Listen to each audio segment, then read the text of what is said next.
अब तो वासुदेव कृष्ण भी पधार चुके हैं, इसलिए यदि मत्स्य नरेश आज्ञा दें तो हम लोग कौरवों के विरुद्ध होने वाले युद्ध की योजना पर परामर्श आरंभ करें। युद्ध? अभी से युद्ध के प्रश्न पर विचार करना तो उचित नहीं लगता। ये आप क्या कह रहे हैं मधुसूदन? अभी तो मैंने कुछ कहा ही नहीं धृष्टद्युम्न।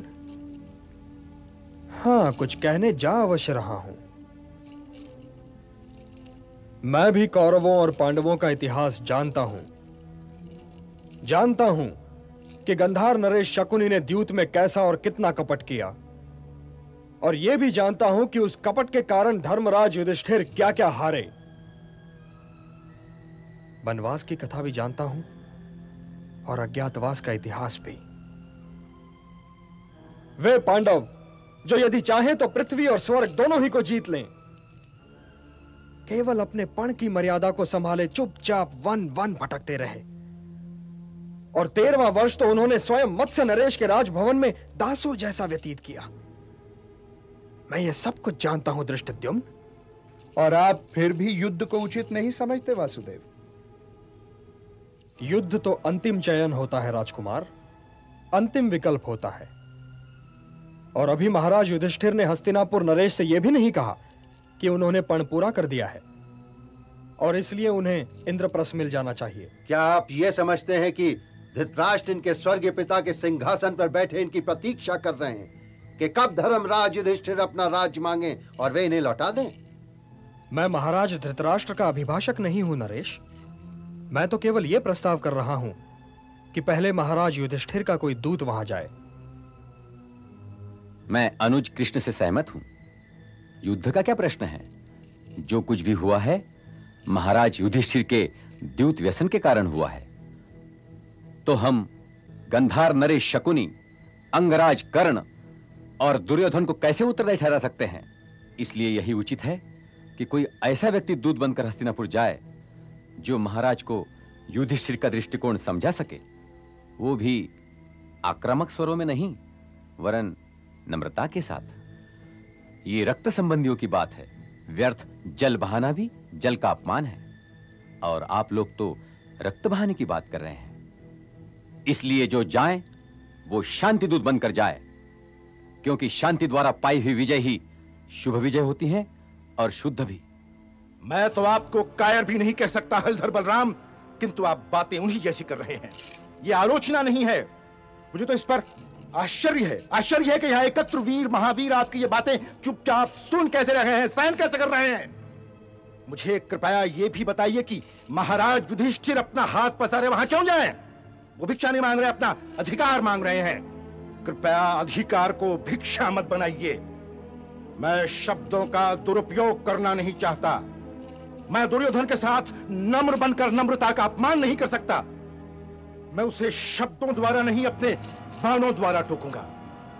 यदि उन्होंने धर्मात्मा युधिष्ठिर के चरण स्पर्श करके क्षमा नहीं मांगी तो मैं दुर्योधन को उसके मित्रों और शुभचिंतकों समेत यमलोक भेज दूंगा।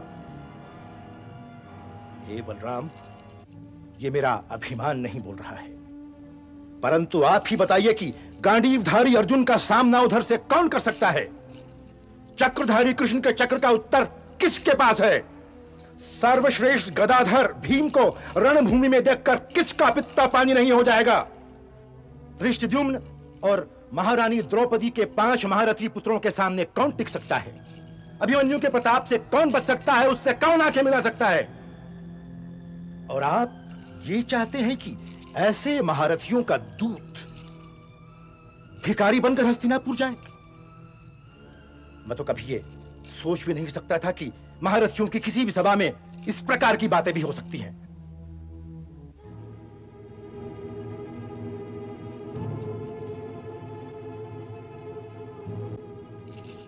और हे हलधर, क्या आप ऐसा ही सोचते हैं कि दुर्योधन महाराज धृतराष्ट्र को इंद्रप्रस्थ लौटाने देगा? क्यों नहीं लौटाने देगा? महाराज के आदेश पर द्यूत में जीती हुई सारी पांडव संपत्ति क्या उसने एक बार लौटा नहीं दी थी?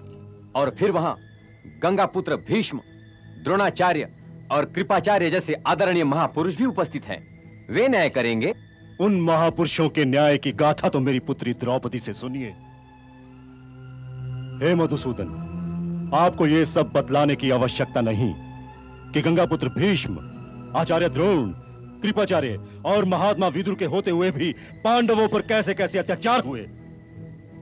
जब मैं अपनी पुत्री द्रौपदी के अपमान के विषय में सोचता हूं तो मेरी नसों में लहू यूं खोलने लगता है जैसे मेरे अंदर का ज्वालामुखी फटने वाला हो। पांडवों ने किसी मर्यादा का उल्लंघन नहीं किया। उन्होंने धर्म के मार्ग का आदर किया और दुख भोगा। परंतु अब पांडवों और हस्तिनापुर की भ्रष्ट राजनीति के बीच केवल एक रणभूमि ही रह गई है, बस एक रणभूमि। ना कोई मर्यादा है, ना कोई पण। तो हे चक्रधारी, बतलाइए कि आक्रमण में विलंब का कारण क्या है? विलंब का कारण केवल एक है महाराज द्रुपद। अपने निहित स्वार्थ के लिए आक्रमण करना मानवता के मूल्यों के विपरीत है। क्या अपनी बहन के अपमान का प्रतिशोध मानव मूल्यों के विरुद्ध है देवकीनंदन? क्या कपटी ज्वारियों के कपट को दंड देना निहित स्वार्थ है? क्या एक सती को वेश्या कहने वाले को इस असभ्यता का दंड देना हर कुलीन व्यक्ति का कर्तव्य नहीं है? अवश्य है, किंतु वो सैनिक जो उधर से युद्ध करेंगे, उन्होंने तो द्रौपदी का अपमान नहीं ना किया राजकुमार धृष्टद्युम्न। यहां किसी साधारण युद्ध की चर्चा नहीं हो रही है। इस युद्ध में तो इतने शव गिरेंगे कि उन्हें गिनना असंभव हो जाएगा। गिद्धों को महाभोज के लिए आमंत्रित करने से पहले हमें यह भी सोचना आवश्यक है। ये अनगिनत शव अपने कंधों पर उठाने के लिए आप तैयार हैं महाराज द्रुपद? मैं तो तैयार नहीं हूं। इसलिए पहले संधि की भाषा बोलनी चाहिए। पांडवों को पहले उनसे अपने अधिकारों की मांग करनी चाहिए। युद्ध की भाषा तो उन्हें बोलने दीजिए।